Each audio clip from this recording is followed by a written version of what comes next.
Good morning, students. In continuation of vegetative propagation, look into that picture. It is a picture of a rose plant, how cutting has done in the parent plant, and then that cutting will be put it into a new potted plant pot, and then a new plant will develop. This one is an example of vegetative propagation. You can do it by a rose plant or with a champa plant. How it can be done? Cut a portion of its stem as shown in the picture from the node and place it in a suitable rooting medium that include moist sand, a mixture of compost and soil. After some time a new plant will grow as you see in that picture out of the cutting with roots and stem. This is an artificial way of producing plant. Many plants such as rose, koilas, champa can be propagated by cuttings. Here I will give you one precaution also. My dear, do it in the supervision of any adult. It might be possible that you will cut your finger while cutting that one stem. Okay. Now I am going to discuss vegetative propagation by leaves. Look into that picture of a bryophyllum plant. Here one leaf is shown.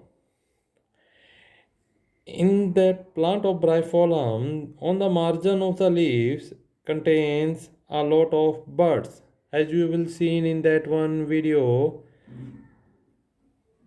such plants are called plantlets.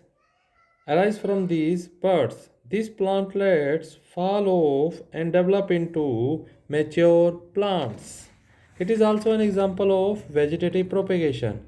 In some plants, like agave, the flower buds are modified into bulbils. Here in that bryophyllum plant, that small margins of blood can develop into new buds and then it converts into new plants. Plants such as cacti produce new plants when their parts get detached from their main plant body. Each detached part can grow into a new plant.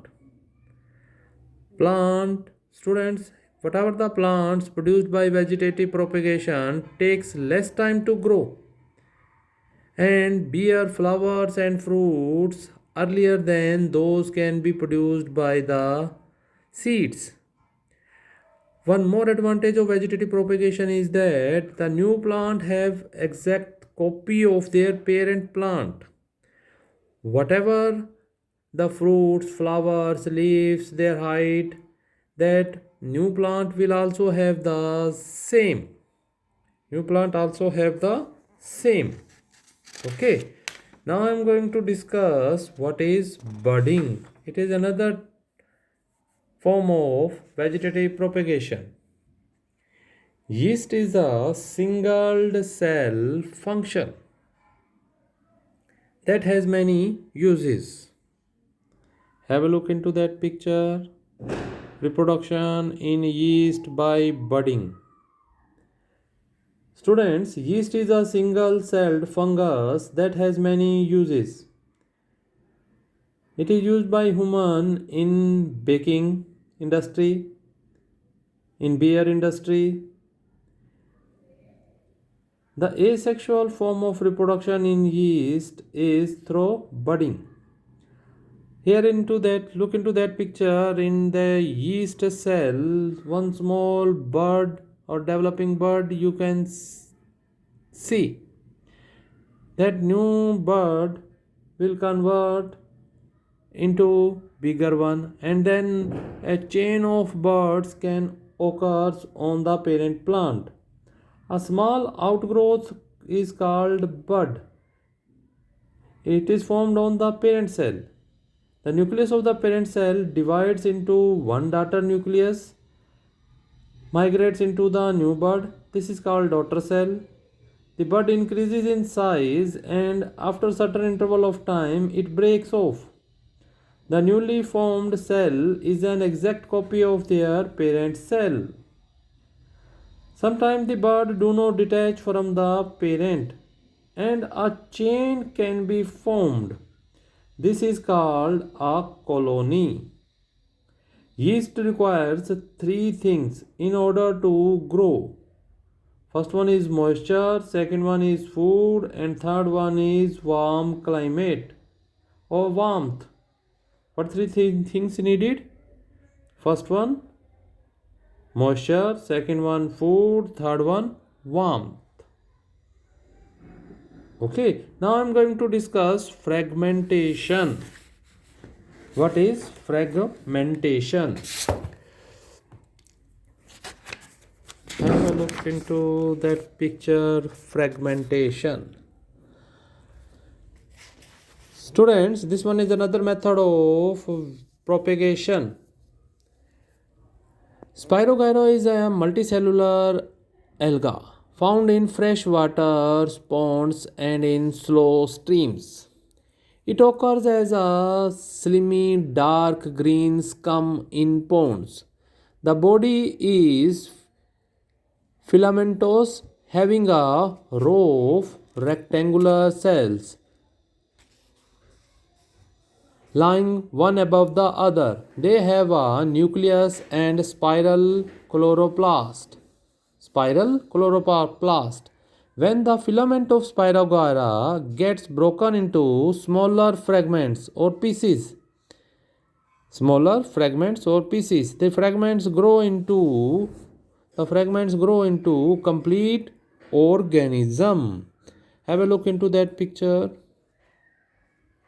It is actual picture of Spirogyra, a multicellular alga, which is found in freshwater ponds or freshwater slow streams. How it looks?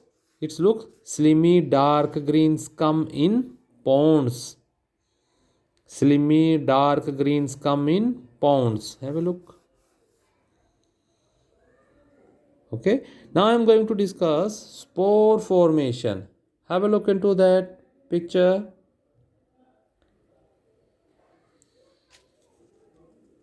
See, here one hyphae is shown that have one sporangium over them. That sporangium bursts opens and produces small spores.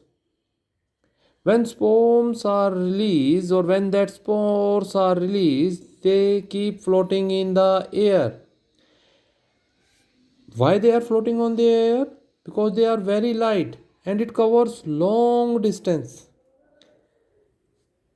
Each pore is covered by hard protective coat which can protect it from unfavorable conditions such as high temperature, low humidity, so they can survive for a longer time. When favorable conditions comes, means temperature moderate and a high humidity will arise, then the spores germinates and develops into new individuals. Each plant or moss, such as moss and ferns, also produces by means of spores. Which plant can be produced by spores? Ferns and moss. Ferns and moss. Students, now vegetative propagation is completed or asexual reproduction is completed here. See that video and learn that one. Tomorrow you will get next video of sexual reproduction. Take care. Bye.